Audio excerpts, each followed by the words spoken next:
सुबह सबसे पहले उठ के मैंने कपड़े गलाए, क्योंकि मुझे कपड़े धोना थे, 2-3 दिन से मैंने धोए नहीं थे। वैसे मैं इकट्ठा नहीं करती हूँ, हाल के हाल धो लेती हूँ। और ये पैम्परिंग रूटीन वीडियो है, लेकिन थोड़ा बहुत मैंने क्लिप ऐड कर दिया। थोड़ी-सी मैंने झाड़ू लगाई थी, थोड़ी-सी बोल रही हूँ, सुबह उठते ही साथ। और उसके बाद अब मैं हेयर ऑयलिंग कर रही हूँ। तो हेयर ऑयलिंग के लिए मैंने मस्टर्ड ऑयल लिया है, जो कि बेस्ट हेयर ऑयल होता है। मस्टर्ड ऑयल में कोई केमिकल वगैरह नहीं होते हैं। अगर मैं वैसे वाले यूज़ करती हूँ मार्केट वाले, तो वो मुझे पसंद नहीं आते हैं, इसलिए या तो कोकोनट ऑयल या मस्टर्ड ऑयल, दोनों में से एक ही मैं यूज़ करती हूँ। उसको दोनों को अच्छे से मिक्स, दोनों को बोल रही हूँ मैं, अभी एक ही यूज़ कर रही हूँ मस्टर्ड ऑयल। और अच्छी तरीके से हेयर्स में अप्लाई करती हूँ, रूट्स में, जड़ों में अच्छे से। उसके बाद मसाज करती हूँ, एंड मसाज करने के बाद हेयर लेंथ पे भी अप्लाई कर लेना। और पीछे जड़ों में नहीं पहुंच पाता है ऑयल, तो इसलिए मैं फिंगर की हेल्प से कर रही हूँ। आप चाहें तो डायरेक्ट, मतलब कॉटन की हेल्प से भी हो जाता है बहुत अच्छे से, रुई की हेल्प से। अच्छा, उसके बाद मैं क्लेचर बांध रही हूँ, एंड इसको आधा घंटे के लिए रहने दूँगी। आधा घंटा या 20 मिनट, दोनों में से एक टाइम पे, क्योंकि ओवरनाइट में लगाना भूल गई। ओवरनाइट ज़्यादा अच्छे रिज़ल्ट मिलते हैं वैसे। जब तक मैंने सोचा है ये अब्ज़ॉर्ब हो रहा है हेयर ऑयल, जब तक मैं लस्सी बना लेती हूँ। तो फ्रिज में देखा तो दही नहीं था, तो इसलिए मैंने, मतलब आधा गिलास ही बन पाई, और बहुत ज़्यादा पतली पतली सी बनी थी। लेकिन मैं हमेशा गाढ़ी लस्सी पीने की आदत है मुझे, लेकिन अभी पतली पतली ही पीना पड़ेगी, क्योंकि दही नहीं था, कम था, मतलब था लेकिन कम था, इसलिए आधा गिलास। और मुझे दही खाना भी पसंद है, पीना भी पसंद है, और मेरा फेवरेट है दही।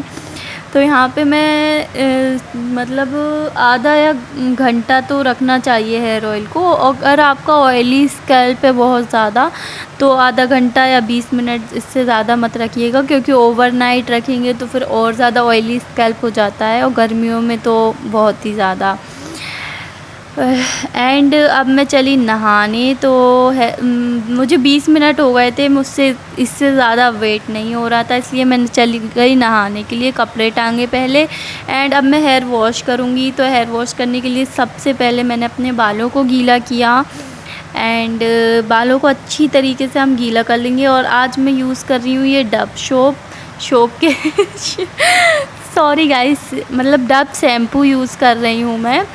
तो ये मेरा ऑल टाइम फेवरेट शैम्पू है, और मैं ये पाउच वाले ही यूज़ करती हूँ। पाउच वाले में फ़ायदा होता है, जो बॉटल वाली होती हैं उसमें मतलब क्या बोलूँ अब मैं, मतलब लूटते हैं वो लोग बॉटल वाली सही नहीं लगती मुझे, इसलिए पाउच वाली ही अच्छी लगती हैं। और डव शैम्पू सभी का फेवरेट होता है, मुझे पता है। और इसके बाद मैंने पानी में डाइल्यूट किया था, और इससे क्या होता है कि माइल्ड हो जाते हैं उसमें केमिकल जो होते हैं, इसलिए इस तरीके से मैं यूज़ करती हूँ। एंड फिर अच्छे से मसाज करके मैंने हेयर को वॉश कर लिया। उसके बाद मैं क्लेचर लगा लेती हूँ।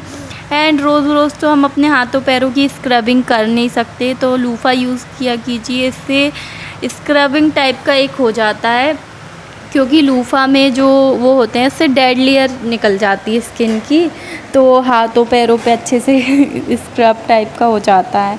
एंड नहाने के बाद अब मैं करूँगी अपने फेस की केयर। तो फेस की केयर के लिए मैंने टोनर, मतलब जो रोज़ वाटर होता है ना, उसे स्प्रे किया। बहुत रिफ़्रेशिंग लगता है टोनर स्प्रे करना फेस पे। इसके बाद अच्छे से अब्ज़ॉर्ब कर लिया फेस पर, और ये फ्रिज में रखती हूँ मैं। फ्रिज में रखने से मुझे अच्छा लगता है, ठंडा ठंडा। एंड अब मैं यूज़ करूँगी सीरम। तो सीरम जो होता है डीपली स्किन को हाइड्रेट रखता है, तो सीरम के लिए मैं विटामिन सी सीरम यूज़ कर रही हूँ। और विटामिन सी सीरम्स जो होते हैं ना, हमारी स्किन में ग्लो जो चला जाता है वो लाने में मदद करते हैं, और स्किन को बहुत ही ज़्यादा हाइड्रेट भी रखते हैं। वो तो सारे सीरम्स का काम होता है, लेकिन विटामिन सी सीरम्स जो होते हैं स्किन को ब्राइट करते हैं, और जो टैनिंग हो गई है उसे भी हटाते हैं, और स्किन में एक यूथफुल ग्लो लाते हैं। तो इसलिए विटामिन सी सीरम्स अच्छे होते हैं। वैसे ये ला ऑर्गेनियो का था।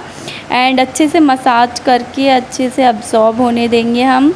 एंड थोड़ा थोड़ा मतलब टाइम दीजिएगा, ऐसा नहीं कि थोपते जाएं। और आज मैं ये पॉन्ड्स का लाइट वेट वाला मॉइस्चराइज़र यूज़ कर रही हूँ, क्योंकि समर्स में लाइट मॉइस्चराइज़र ही बेस्ट होते हैं हमारे लिए, तो इसलिए मैं इसको यूज़ कर रही हूँ। इसके बाद अच्छे से मसाज कर लूँगी अपने फेस पे, और जब तक मैंने सोचा थोड़ा सा परफ्यूम लगा लेते हैं, क्योंकि मुझे परफ्यूम लगाना अच्छा लगता है। एंड अब मैं सनस्क्रीन यूज़ कर रही हूँ। सनस्क्रीन को बहुत ही इम्पॉर्टेंट है सनस्क्रीन अप्लाई करना, इससे ना आपको जो टैनिंग होती है वो मतलब टैनिंग भी चली जाती है, इसलिए टैनिंग होने से बचाने के लिए भी बहुत ज़्यादा ज़रूरी होती है सनस्क्रीन। इवन अगर आप घर में भी हो तो यूज़ कर सकते हैं सनस्क्रीन, क्योंकि जो बल्ब होते हैं उनकी यूवी रेज से प्रोटेक्ट करता है। एंड रात में बस रहने दीजिएगा क्योंकि रात में तो सोते ही हैं हम। दिन भर के लिए सनस्क्रीन अप्लाई करना बहुत इम्पॉर्टेंट होता है। इसके लिए मैंने अच्छे से मसाज कर लिया, एंड मैं जो भी प्रोडक्ट्स मेरा बच जाता है ना, मैं हाथ पे लगा लेती हूँ एंड थोड़ा सा गले पर भी फेर लेती हूँ। इसके बाद मैं यहाँ पे टॉवल हटाऊँगी, और मेरे बाल थोड़े थोड़े से सूखे भी नहीं अभी, मतलब बस पानी जो होता है ना बालों में भरा हुआ वो पूरा निकल जाता है, टॉवल में चला जाता है। एंड इसके बाद अब मैं अपने पैरों की भी केयर करती रहती हूँ टाइम टू टाइम। जो नाखून होते हैं ना वो बड़े हो जाते हैं, तो मैं उन्हें हटाती हूँ, क्योंकि नाखून अच्छे नहीं लगते और मेरे पैर अजीब से हैं थोड़े से, इसलिए मुझे थोड़ा सा केयर करने की ज़रूरत होती है, क्योंकि नाखून बड़े मेरे पैर पे सूट नहीं करते। बहुत से लोग पैरों की भी नाखून बढ़ाते हैं, लेकिन मैं तो हाथों की भी नहीं बढ़ा पाती हूँ, क्योंकि मुझे अच्छा नहीं लगता। अच्छा तो लगता है, लेकिन अभी तो खैर नहीं बढ़ा रही हूँ। पहले स्कूल टाइम में बढ़ाती थी, कॉलेज मैंने किया नहीं, और स्कूल मेरा ख़त्म हो चुका है। और अब मेरे बाल थोड़े थोड़े से मतलब आप खुद देख सकते हैं हल्के से गीले हैं, तो इसलिए अब मैं इसमें सीरम यूज़ कर रही हूँ। तो पहले तो मैं मोस्टली या तो लिवॉन का सीरम यूज़ करती थी या हेयर एंड केयर का, दोनों में से अभी तक मैंने कोई और सा सीरम ट्राई नहीं किया। लेकिन ये मैं फ़र्स्ट टाइम स्ट्रिक्स क्या कहते हैं इसको, ये वाला सीरम यूज़ कर रही हूँ, पता नहीं कैसा होगा। तो ये इसकी खुशबू तो काफ़ी ज़्यादा अच्छी लगी मुझे, लेकिन मुझे सच बताऊँ तो हेयर एंड केयर का सीरम ज़्यादा अच्छा लगा।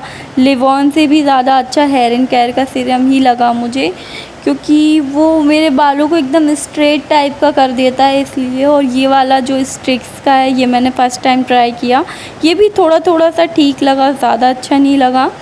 एंड इसके बाद मैं हेयर लेंथ पे ही, वैसे स्कैल्प पे तो अप्लाई वैसे भी नहीं किया जाता है, ये जो है मैंने अपनी हेयर लेंथ पे अच्छे से अप्लाई किया, और थोड़ा थोड़ा सा मतलब एक ही पाउच मैंने यूज़ किया है, ज़्यादा मैं यूज़ नहीं करने वाली, क्योंकि मैं स्पेशल जो ओकेज़न होता है उसके लिए बचा के रखती हूँ। और ये पाउच ना 3 रुपये का एक है, मतलब बहुत ही ज़्यादा अफोर्डेबल, तो आप इनको परचेज़ कर सकते हैं, किसी भी दुकान पे मिल जाता है ईज़िली।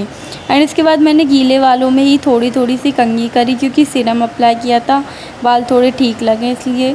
सो गाइस, ये मेरा पूरा सेल्फ़ केयर डे था, मतलब सेल्फ़ केयर कह सकते हैं आप इसको, मेरा शावर रूटीन भी कह सकते हैं। तो कमेंट ज़रूर कीजिएगा। अब मैं मिलती हूँ अपनी नेक्स्ट वीडियो में। गाइस, लव यू ऑल, मिलते हैं, बाय बाय बाय।